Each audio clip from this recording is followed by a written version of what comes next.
Welcome to the Real News Network. I'm Paul Jay in Baltimore. The recent release of work by a collaboration of journalists around the world about tax havens, in one estimate, the amount of money hidden away in tax havens could be as much as $32 trillion. That's 10 to 15% of global wealth. Now joining us to talk about this is James Henry. He's a leading economist, attorney, investigative journalist. He served as chief economist at the international consultancy firm McKinsey & Company. He's now chair of the Global Alliance for Tax Justice. Thanks very much for joining us.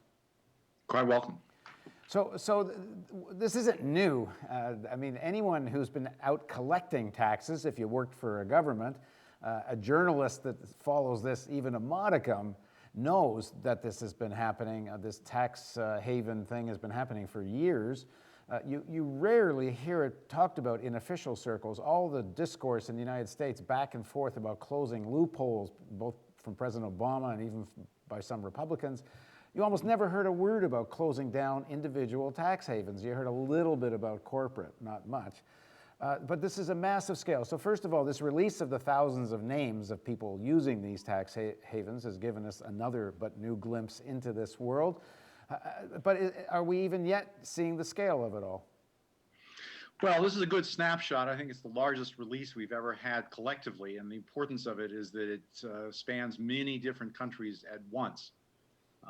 This release by ICIJ, the Journalist Collaborative, has brought together 86 journalists in 46 countries, the last count, and they're coming up with really juicy stuff from the Suhartos in Indonesia to the daughter of Marcos in the Philippines to Denise Rich in the United States, who actually has now become a citizen of Austria, but she had a trust worth something reportedly on the order of $144 million in the 90s. Canadian senator who turned out had a Cook Islands trust. Apparently there's 450 Canadians on this list. Yeah.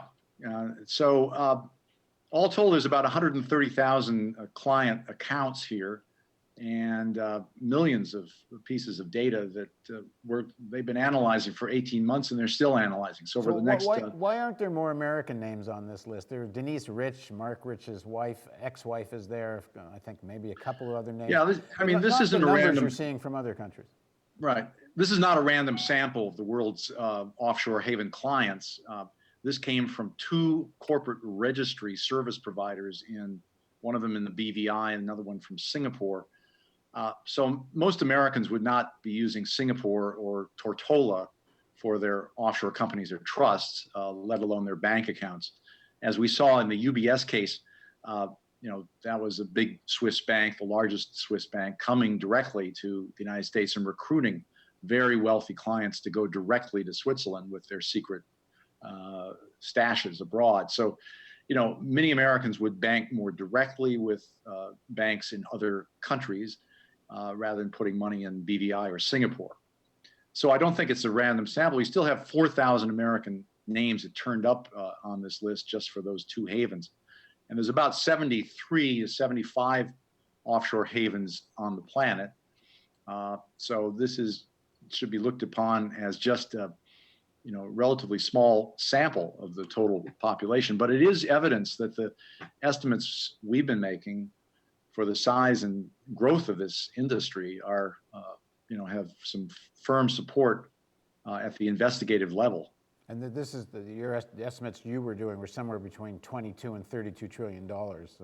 21 to 32 trillion of financial wealth as of the year end 2010, and it's been growing since then. And that excludes a lot of cross-border wealth like real estate, which is held often through offshore companies. I mean, you have much of the city of London is held through British companies, offshore companies. And many of these tax havens are actually under British control. The Cayman Islands, Bermuda, Isle of Man. Britain plays a big role in all of this industry. Yeah, it's called the spider net among people who've been studying this. The British havens, I think almost as a conscious policy in 1950s and 60s, Britain had all these islands around the planet that couldn't support them anymore from the home country. They decided, what are they going to do? Well, let's make them into tax havens and let them generate income from laundering money or setting up providing trusts and companies. So you have some of the original leaders in this industry, like the Cayman Islands and Bermuda and BVI, Hong Kong, Singapore, Cyprus are all former British colonies. But I don't think we should ignore the fact that the other major destination havens, players like Switzerland and indeed New York, also make a big living out of this enterprise. So it's a pretty competitive business, but it's a global industry. That's New very York profitable. being a tax haven not for Americans, but for Mexicans or other people, people from That's other right. countries.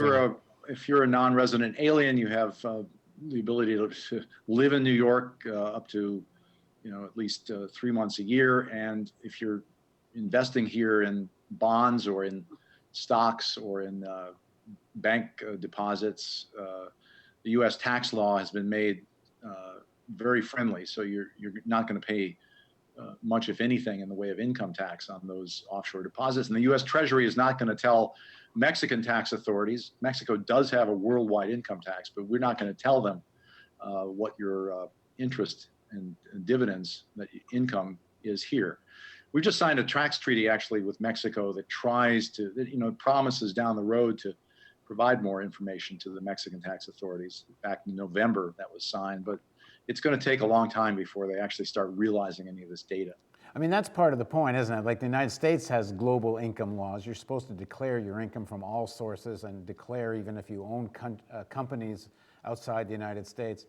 But if the banking institutions in the various countries that are the tax havens don't have any obligation to tell the various governments who's got their money stuck there, there's hardly any way for the IRS to know. I mean, the U.S. has been moving toward insisting on what's called automatic information exchange by major foreign financial institutions that do business here and have American clients.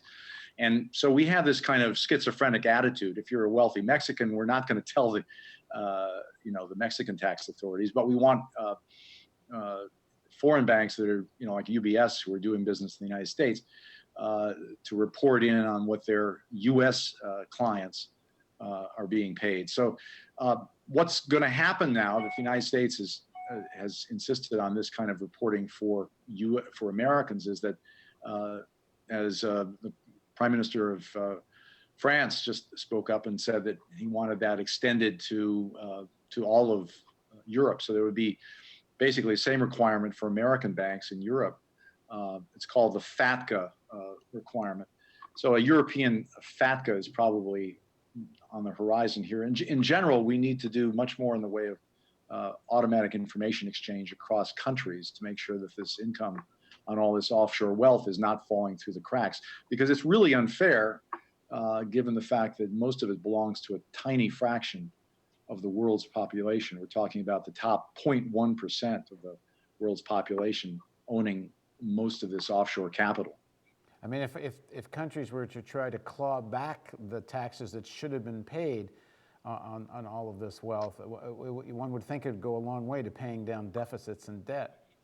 Well, the U.S. Treasury estimates they lose about $100 billion a year of revenue just to individual offshore tax evasion. On the corporate side, we also see major players like Google and Microsoft and Pfizer, offshoring their intellectual property to places like Bermuda and dramatically reducing the corporate income tax. So if we get those practices under control, I think it's worth at least a couple $100 billion a year potentially to the U.S. Treasury.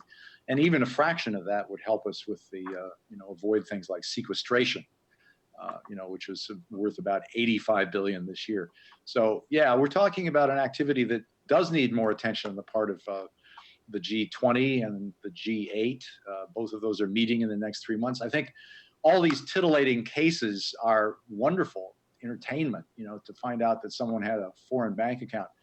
But basically, at the end of the day, it's kind of the same old story. And we know enough.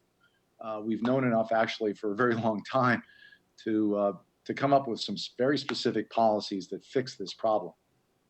Now, if the IRS is saying $1 billion they're losing in tax revenue as a result of offshore tax havens, $100 billion. $100 billion. Yeah. Well, if it's $100 billion, does that mean that's $100 billion of fraud? Because if you're an American, you're supposed to be declaring it. Well, Dennis Healy once said, the difference between tax evasion and avoidance is the width of a prison wall. I mean, these games that people are playing are, in most cases, I think, clearly illegal.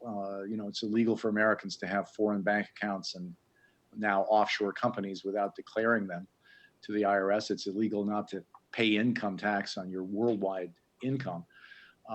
And so, there's really no such thing as an offshore trust for an American that doesn't owe income tax.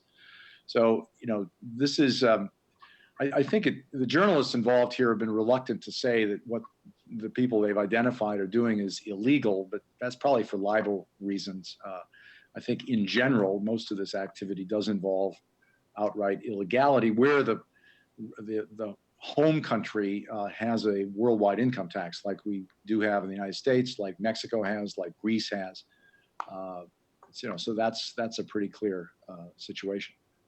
Thanks for joining us, James. You're welcome. Great. And thank you for joining us on the Real News Network.